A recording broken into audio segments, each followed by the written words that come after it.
Selamat datang di channel Pojokan Teras, yang menyediakan berita terhangat, teraktual dan tertrending.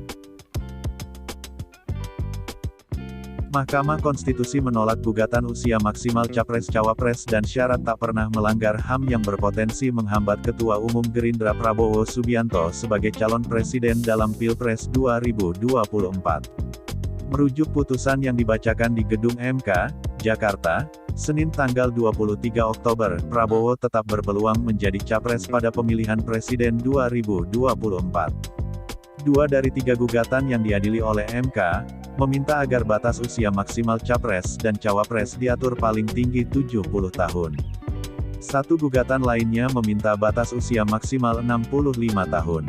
Dalam putusannya, MK menyebut syarat usia capres-cawapres yang tertuang pada pasal 169 huruf Q, Undang-Undang 7 Tahun 2017 tentang Pemilu sudah pernah mereka periksa dan adili.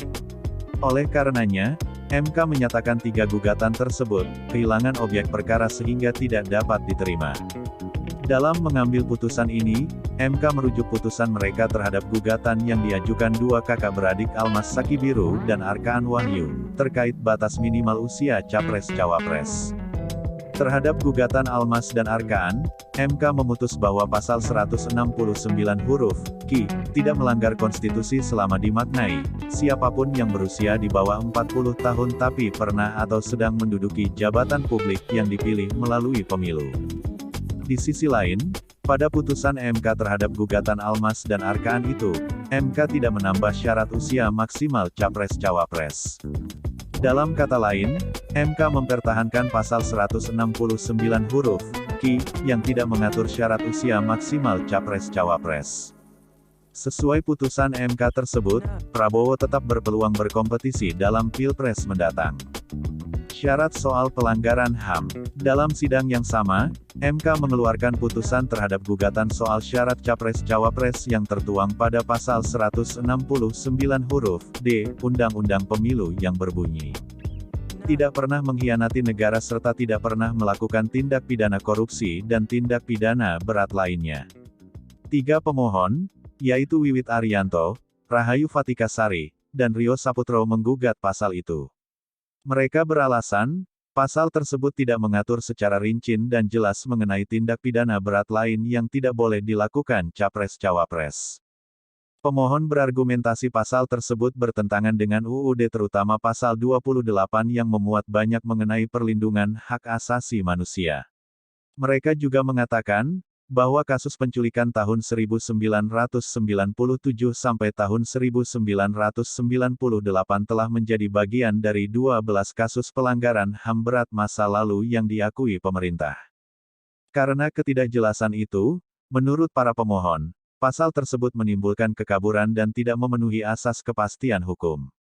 Oleh karena itu, para pemohon dalam surat permohonan kepada MK untuk mengubah ketentuan syarat capres-cawapres pasal 169(d) menjadi tidak pernah mengkhianati negara, tidak pernah melakukan tindak pidana korupsi, tidak memiliki rekam jejak melakukan pelanggaran HAM berat, bukan orang yang terlibat dan atau menjadi bagian peristiwa penculikan aktivis pada tahun 1998,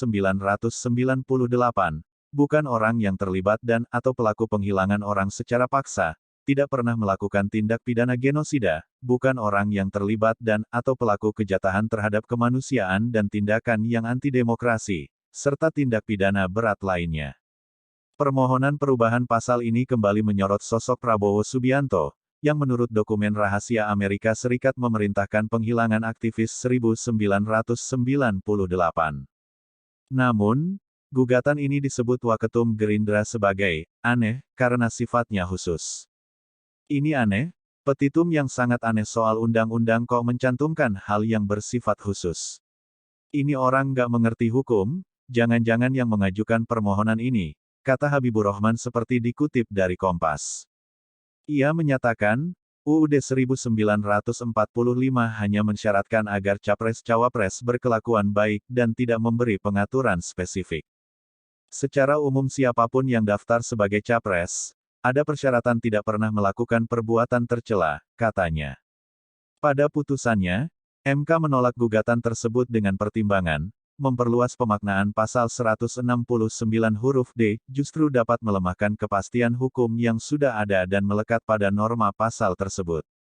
Dengan menambah jenis tindak pidana berat baru, tanpa memberi penegasan apakah jenis tindak pidana berat itu cukup dengan adanya anggapan, asumsi, dugaan, penyelidikan, penyidikan, atau bahkan adanya putusan pengadilan berkekuatan tetap, akan menambah kerumitan tersendiri pada waktu akan menerapkan norma hukum tersebut, ujar Hakim Daniel Yusmik saat membacakan pertimbangan MK. Hakim Daniel berkata, kalaupun pasal 169 huruf D, memuat jenis tindak pidana berat secara rinci, penerapannya harus didasarkan pada putusan pengadilan yang berkekuatan tetap terhadap kasus yang menjerat Capres-Cawapres. Ini penting karena apabila keinginan para pemohon dikabulkan, maka justru akan berpotensi terjadinya pelanggaran terhadap asas praduga tidak bersalah, kata Hakim Daniel.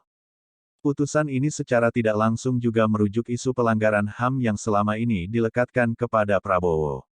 Selama periode menuju kejatuhan Orde Baru tahun 1996 hingga 1998, dia diduga terlibat dalam sejumlah kasus seperti penghilangan orang secara paksa dan penculikan aktivis.